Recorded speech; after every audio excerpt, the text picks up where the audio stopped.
Hello friends, मैं सुप्रिया सिंह आपका स्वागत करती हूँ अपने चैनल इजी किचन हैक्स में।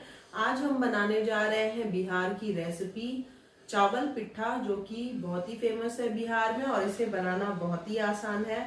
तो चलिए हम बनाना स्टार्ट करते हैं।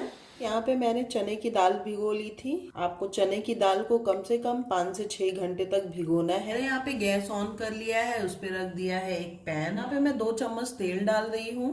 तेल अच्छे से गर्म हो जाए तो यहाँ 1 चम्मच जीरा डाल देंगे, हींग, हल्दी। यहाँ पे मैंने डाल दिया है भिगोया हुआ चने का दाल। स्वाद के अनुसार नमक डालेंगे, अच्छे से मिक्स कर लेंगे। यहाँ पे मैं डाल रही हूँ आधा कप पानी। अब इसे ढक देंगे और लो फ्लेम पे की दाल पकने तक हम इसे पकाएंगे। आप इसे बीच बीच में चेक करते रहिए। तो फ्रेंड्स, इसे चेक कर लेते हैं। आप ये देखिए, इसमें बिल्कुल भी पानी नहीं बचा है, ये पूरी तरीके से सूख चुका है। और एक दाल लेंगे और इस तरीके से आप तोड़ के देखिए। ये देखिए कितनी आसानी से ये टूट जा रहा है। तो अब गैस की फ्लेम को आप बंद कर दीजिए। चने की दाल को थोड़ा सा ठंडा होने देंगे। ये देखिए फ्रेंड्स, मैंने एक टोप में पानी ले लिया है। ये सेम कटोरी से मैंने 1 कटोरी पानी डाला था। पानी बॉईल हो जाए तो जितना पानी डाला है उतना ही आपको चावल का आटा डालना है। तो सेम कटोरी से मैंने चावल का आटा डाला है और सेम कटोरी से पानी, दोनों इक्वल क्वांटिटी में है। गैस की फ्लेम को बंद कर देंगे और इसे अच्छी तरीके से मिक्स कर लेंगे। 5 मिनट के लिए इसे ढक करके छोड़ देंगे। तो फ्रेंड्स, जब तक वहां पे चावल ठंडा हो रहा है, मैंने ले लिया है लहसुन, मिर्ची, अदरक का 1 टुकड़ा। इसे थोड़ा सा पीस लेते हैं। तो अब यहाँ पे सेम जार में डाल के पीस लेते हैं। तो यहाँ पे मैंने इसे पीस लिया है। देखिए एकदम बारीक पीसा है ये फ्रेंड्स, मैंने इसे पूरा पीस लिया है। अब इसे रखते हैं साइड में। तो इसे थाली में निकाल लेते हैं।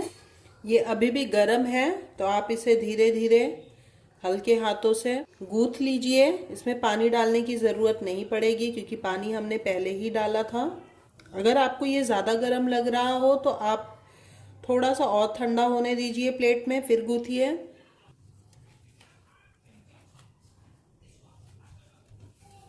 ये देखिए ये किस तरीके से पूरा एकजुट होने लगा है।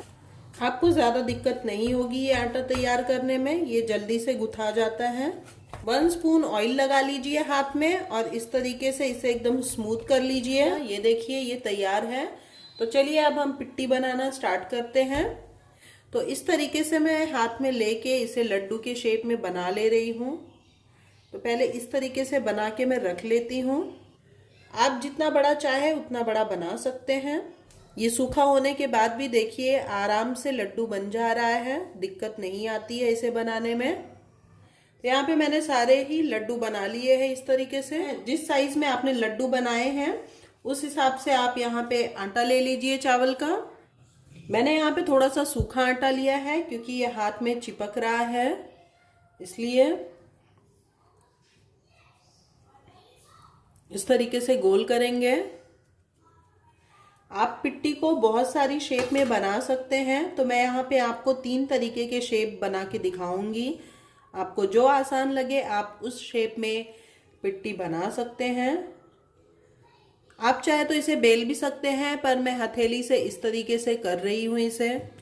ये देखिए इस तरीके से पूरी की शेप में आ जाए तो आपको एक लड्डू उठाना है, इसमें रखना है और इसे बंद करना है। ये देखिए इस तरीके से इसे पूरी तरीके से कवर कर दीजिए और गोल गोल कर दीजिए। ये हो गया गोल पिट्टी।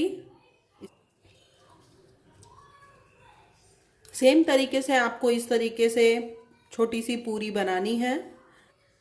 अब बस इसमें लड्डू रखेंगे बीच में और इसे बंद कर देंगे।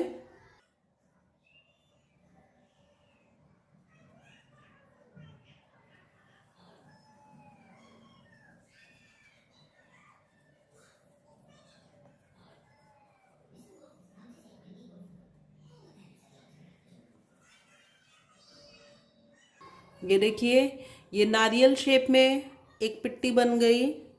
इस तरीके से कर लिया। अब इसमें हम रख देंगे इसे और थोड़ा सा ऐसे फैला लेंगे।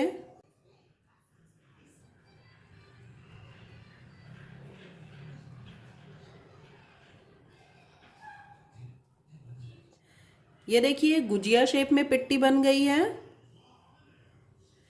तो आप जो शेप चाहे, जो आपको पसंद हो उस शेप में बनाइए। मैंने आपको यहाँ पे 3 शेप बताए हैं। मैं यहाँ पे बाकी सारे गोल पिट्टी बनाने वाली हूँ। मैंने सारी पिट्टी बना ली है। तो चलिए अब इसे स्टीम करेंगे। ले लिया है कढ़ाई में पानी और पानी को अच्छी तरीके से खौलने देंगे। इसके ऊपर हम रख दे रहे हैं जाली संभाल के। और यहाँ पे मैं रख दे रही हूँ ये ढक्कन। आप कोई प्लेट, थाली चाहे जो रख सकते हैं। इसके ऊपर थोड़ा सा तेल लगा लेंगे और यहाँ पे हम सारी ही पिट्टी रख देंगे। आपके पास अगर इडली का सांचा है तो आप उसमें भी स्टीम कर सकते हैं इसे। ये सेट हो गया है अच्छे से। अब इसे हम ढक देंगे और लो फ्लेम पे आपको इसे 15 मिनट तक स्टीम होने देना है। यहाँ पे पूरे 15 मिनट हो चुके हैं। बीच में मैंने एक बार और खोल के चेक किया था कि इसका पानी है या नहीं है। ये बन करके तैयार है। ये अब इसे निकाल लेते हैं।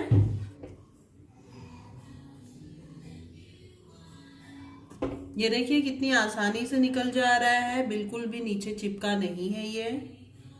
तो फ्रेंड्स ये देखिए हमारी चावल की पिट्टी बन करके तैयार है। मैंने इसे काट के भी दिखाया है आपको। ये कितना अच्छा लग रहा है।